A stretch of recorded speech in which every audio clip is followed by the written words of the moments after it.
দেখুন, enumeration form মানে SIR এর যে ফর্মটা রয়েছে, আপনার বাড়িতে কেউ না কেউ দিয়ে গেছে, আপনার বিএলও দিয়ে গেছে।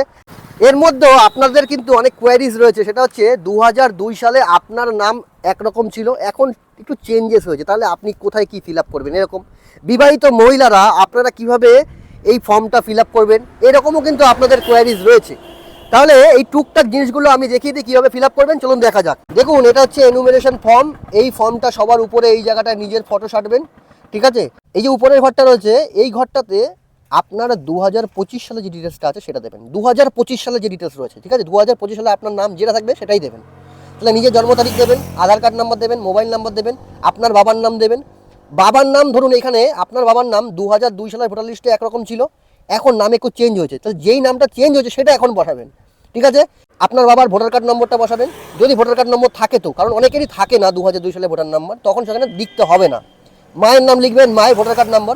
এইবার যদি আপনি বিবাহিত হয়ে থাকেন, বিবাহিত পুরুষ অথবা মহিলার ক্ষেত্রে আপনার, যদি আপনি পুরুষ হয়ে থাকেন তাহলে আপনার স্ত্রীর নাম লিখবেন, স্ত্রীর, মহিলা হয়ে থাকেন তাহলে কিন্তু আপনার হাজব্যান্ডের নাম এখানে লিখবেন, ঠিক আছে। এবার হাজব্যান্ডের এবিক নম্বর, ঠিক আছে, এটা লিখে দেবেন। তারপরে এই ঘর দুটো আছে, তাই না, এখানে 2002 সালে যাদের লিস্টে নাম আছে তারাই এই ঘরটা ফিল আপ করবে, আর যাদের নাম নেই তারা কিন্তু এই ঘরটা ফিল আপ করবে না, ঠিক আছে। 2002 সালের লিস্টে যদি আপনার নাম থাকে তাহলে কিন্তু আপনার ডিটেলসগুলো এখানে বসাতে হবে। আপনার নিজের নাম, নিজের ভোটার কার্ড নম্বর, আপনার বাবা মায়ের নাম, ঠিক আছে, আপনার জেলার নাম, রাজ্যের নাম, এগুলো সব বসিয়ে দেবেন।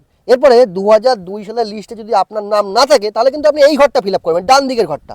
সেখানে সবার প্রথমে এখানে 2002 সালের লিস্টে যার নাম রয়েছে, ধরুন আপনার বাবার নাম রয়েছে, তাহলে কিন্তু আপনি আপনার বাবার নাম, বাবার ভোটার কার্ড নম্বর যদি থাকে বাবার ভোটার কার্ড নম্বরটা বসাবেন। তারপরে আপনার বাবার নাম লিখবেন, কারণ কি আপনি দেখুন 2002 সালের লিস্ট বার করবেন, সেখানে আপনার বাবার সাথে যে রিলেশনশিপ রয়েছে তার নামটা লিখবেন, ঠিক আছে। তারপরে ডিস্ট্রিক্ট, রাজ্যের নাম, এই ডিটেলসগুলো ফিল আপ করবেন। তাহলে এইভাবে আপনি আপনার এনুমিনেশন ফর্মটা কিন্তু ফিল আপ করতে পারেন।